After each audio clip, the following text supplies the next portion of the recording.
ஆதிபராசக்திக்கும் அசுரர்களுக்கும் நடந்த போரில் உயிரை காப்பாற்றிக்கிறதுக்காக சில அசுரர்கள் ஆதிபராசக்தி பயந்து பாதாள லோகத்தில் வந்து மறைஞ்சி வாழவும் செஞ்சாங்க.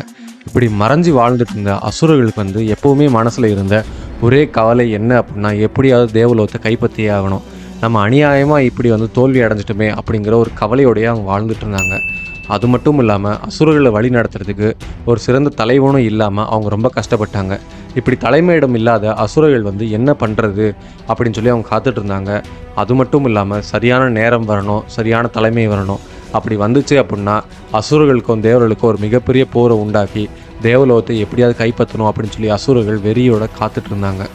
தேவர்கள்கிட்ட தோல்வி அடைஞ்சது நினச்சோம், அசுரர்கள் இப்படி உயிருக்கு பயந்து பாதாள லோகத்தில் வாழ்ந்துட்டு இருக்க நினச்சோம்.